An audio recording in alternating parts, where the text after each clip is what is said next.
Right guys, welcome to the channel. I hope you're having a great day. So this one's a bit more of a tester video than it is a motor vlog. I found with my handlebars that they were slightly too low in the correct position for the bike.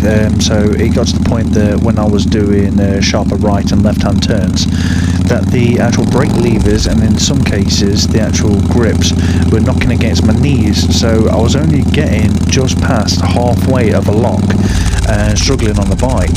And with where I've got my full controls on there, I was having to really try and stretch my legs out as wide as possible to get a full lock, and it was overly uncomfortable doing, and sometimes it wasn't as manageable, or I wasn't in as much control as I'd like to have been.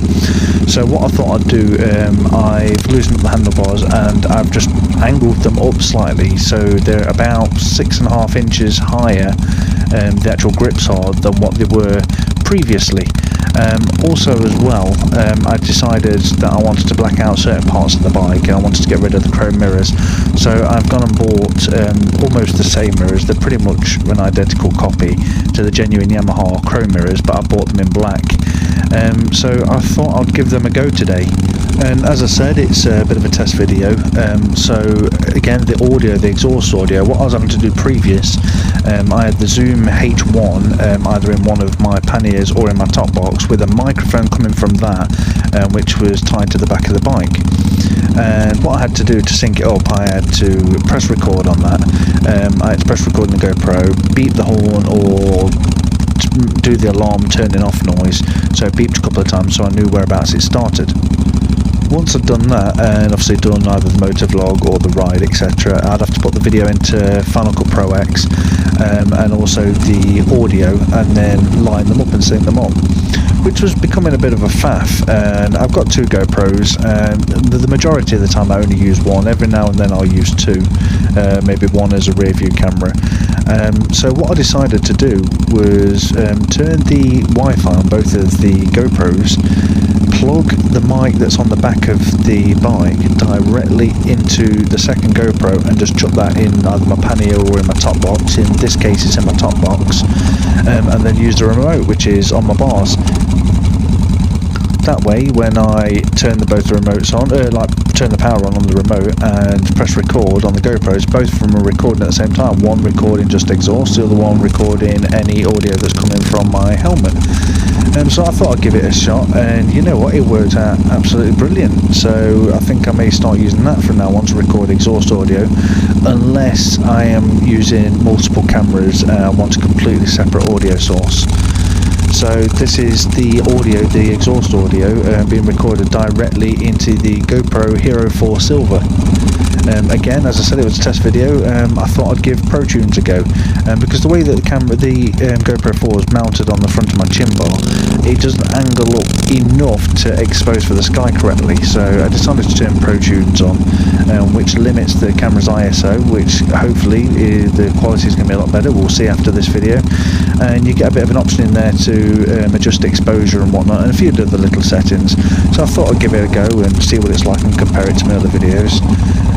So yeah, there's not really much more to say on this, but except for the handlebars, I mean now that they're a little bit higher, it's a lot more comfortable to turn. My arms are a little bit more straight in front of me rather than right down by the side of the bike. And it also saves having to buy some more handlebars, which I have been considering. I was talking to Skeggy Cruiser about it, and we'll send me the links back and forth. And in fact, I'll check it up in the video now. We found a nice pair of Lucas handlebars, but I think the length of them, or the height of them, I may have to get a couple of longer cables, which in some respect it works out quite expensive. So you may be spending between 50 and 100 quid on some handlebars, but then you may have to spend double that again buying all new cables.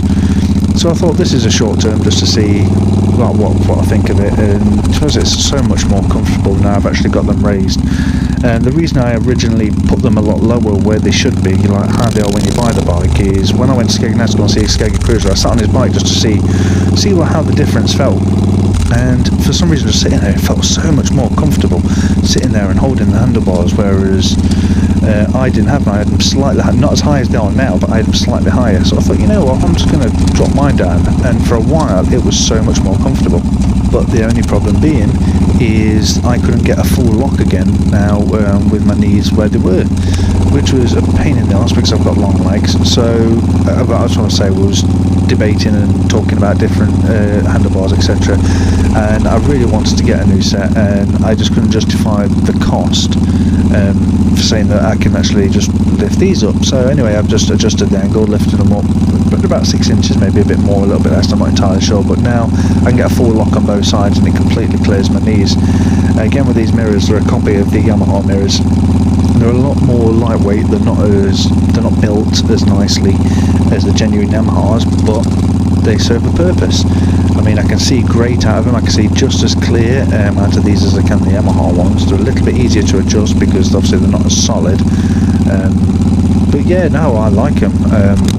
I mean, I think they look really nice with the bike. So I'm just deciding at the moment. I've plastered it bits and bobs of the bike just to see which bits I want black and which bits I prefer chrome. So I'll end up peeling it all off eventually, because when I'm in a position to be able to afford to have the entire bike resprayed how I want, all these parts are going to be permanently resprayed. So I'm kind of just going through a bit of a period with some plastic dip just to see what I prefer and what I don't prefer, because I don't want to go and make a change and then change my mind a few months down the line. No, I don't actually like that.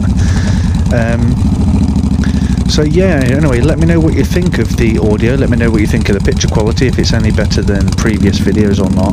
There isn't really much editing on it to change anything, just a little bit of contrast added in here. I shot it at 1080p Super View at 60 frames a second. It was shot on ProTune with the exposure down 0.5, sharpness was up high, and it's shot with GoPro Color.